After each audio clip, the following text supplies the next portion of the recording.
नमस्कार, स्वागत है आपका पीताम्बरा परिवार में। साधक के गुप्त सिद्ध कुंजिका व दुर्गा साधना से संबंधित अनुभवों पर यह वीडियो है।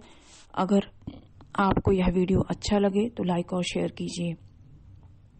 इससे पहले एक विशेष सूचना, 12 फरवरी से गुप्त नवरात्रे हैं। जो लोग साधनाएं करना चाहते हैं या मंत्र दीक्षा लेना चाहते हैं वे आज ही संपर्क करें। जो स्क्रीन पर व्हाट्सएप नंबर दिया गया है उस पर आप व्हाट्सएप कर सकते हैं। और जो लोग कवच मंगाना चाहते हैं, बगलामुखी कवच, बगला प्रत्यंगिरा कवच, 10 महाविद्या कवच या महामृत्युंजय कवच, वो भी व्हाट्सएप पर व्हाट्सएप कर सकते हैं। आइए इनका अनुभव सुनते हैं। इनका नाम रंजन है और ये छत्तीसगढ़ से हैं। लिख रहे हैं, गुरु माँ नमस्ते। आपसे पहले दीक्षा लेने के पहले मैंने कहीं और भी दीक्षा लिया था और मैं दुर्गा जी के मंत्रों का जाप किया करता था। जाप करते करते मुझे 7 साल से ऊपर हो गया है। गुरु माँ जी, ऐसे अनुभव जैसे मैंने आपके चैनल पर देखे मुझे तो नहीं हुए, लेकिन जब मैंने आपके चैनल पर बहुत सारे अनुभव देखता रहा तो मुझे ये लगा कि मैं क्या करूं, मुझे यहाँ से दीक्षा लेना चाहिए या नहीं लेना चाहिए। और मैं काफी समय तक कंफ्यूज चलता रहा। मैंने दीक्षा लेने का निश्चय कर ही लिया था पिछले नवरात्रों में। आपसे बात हुई, बात करते ही आपकी आवाज सुनकर मेरे अंदर एक शक्ति का संचार हुआ। उस दिन मुझे कन्या रूप में मां के दर्शन भी हुए और उस कन्या ने हाथ में शिवलिंग पकड़ रखा था। आपसे मैंने अनुदान का नियम पूछा तो आपने कहा अपना ही अनुदान करो, तो मैंने आपको कर दिया था जितनी मेरी सामर्थ्य थी।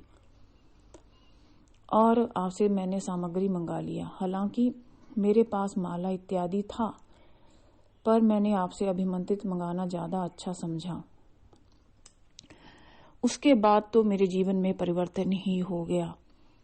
गुरु माँ जी, जो आपके चैनल पर अनुभव हैं उससे भी अच्छे अनुभव मुझे हुए। दुर्गा जी के दर्शन बहुत बार मुझे हो गए। हालांकि 7.5 साल से मैं ये कर रहा था, तब भी छोटे मोटे अनुभव हुए, लेकिन इतने अच्छे अलौकिक अनुभव कभी नहीं हुए। मैं गौलोक भी गया। गौलोक जाकर के मुझे श्री कृष्ण और राधा जी रास रचाते हुए दिखे थे। मैं ठीक से बता रहा हूँ, शायद ही कोई कमी रह जाए बोलने में, फिर भी कोशिश कर रहा हूं। जब मैं गौलोक गया तो मैंने कुछ ब्रह्मांड पार किए, कुछ ग्रह पार किए और पूरे यूनिवर्स में घूमा। गौलोक में गया तो गौलोक का उजाला देखते ही मेरी आंखें चौंधिया गई। श्री कृष्ण जी बंसरी बजा रहे थे और गाय का बछड़ा उनके पास खड़ा बंसी की मधुर ध्वनि पर झूम रहा था। गायें आसपास चर रही थी और राधा मैया भी नृत्य कर रही थी और बहुत सारी गोपियां, हालांकि वो मुझे बहुत सारी लड़कियां लग रही थी, लेकिन मैं समझता हूं कि गौलोक में श्री कृष्ण जी के साथ तो गोपियां ही होंगी, इसलिए मैं गोपियां कह रहा हूं। गोपियां वहां पर भी नृत्य कर रही थी और रासलीला चल रही थी। मैं छुप छुप के देख रहा था तो एक गोपी मेरे पास आई और उसने कहा, तुम्हें इस तरह से नहीं देखना चाहिए, जाओ और कृष्ण जी के दर्शन कर लो। कन्हैया आज बहुत मधुर बंसी बजा रहे हैं। जैसे ही मैं कृष्ण जी के पास गया, सारा गौलोक ही गायब हो गया। मैं उनके चरण नहीं छू पाया। बदहवास रोता रोता मैं उठा तो देखा मैं अपने बिस्तर पर था। इतना दिव्य अनुभव, इतना मधुर अनुभव कैसे मैं आप सबको बताऊं। मुझे इस अनुभव के बाद तो जीवन में ऐसा लगा कि राधा रानी और श्री कृष्णा साधना अपने जीवन में करूंगा और गौलोक जाऊंगा। गुरु माँ जी, ये मेरा ऐसा अनुभव है कि जब भी इस अनुभव को याद करता हूं तो मेरे आंखों से आंसू बहने लगते हैं और मैं बहुत रोता रहता हूँ। मेरी आत्मा इतनी बेचैन है, मैं चाहता हूँ कि शीघ्र मृत्यु को प्राप्त हो जाऊं और गौलोक चला जाऊं। बहुत ही सुंदर दृश्य था। हालांकि कुछ लोग सुन रहे होंगे, उनको समझ नहीं आएगा। वो बहुत ही दिव्य अलौकिक लोक था।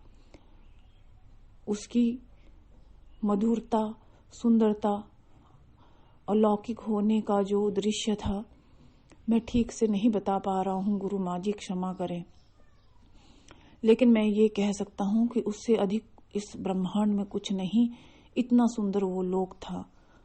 मुझे तो श्री कृष्ण के चरण छूने का मौका मिलते मिलते रह गया, लेकिन मैं श्री कृष्णा भक्ति करके उनके द्वार जाना चाहूंगा। गुरु माँ जी, क्या मुझे गुप्त दुर्गा साधना करने के बाद श्री कृष्ण या राधा मैया की साधना करनी चाहिए? आप अपना उत्तर मुझे व्हाट्सएप पर दे दें, और इस पर वीडियो बनाना होगा तो वीडियो पर भी आप मुझे अनुभव भेजने के साथ साथ मेरे प्रश्न का उत्तर दे दें। गुरु माँ जी, ये अनुभव लिखते लिखते भी मेरी आंखें चुंधिया गई हैं और मेरे आंखों में आंसू बहने लगे हैं। मैं इससे ज्यादा नहीं लिख पाऊंगा। आपके चरणों में कोटि कोटि बंदन। ये लिखा है और इन्होंने एक प्रश्न पूछा है, उसका उत्तर हम करते हैं। वैसे ये दुर्गा जी की गुप्त साधना कर रहे हैं और आगे ये श्री कृष्ण और राधा मैया की साधना करना चाहते हैं तो निश्चित ही कर सकते हैं। ये आपकी इच्छा पर निर्भर करता है। यदि आपका इतना अधिक प्रेम है तो आपको जरूर ये साधना करनी चाहिए।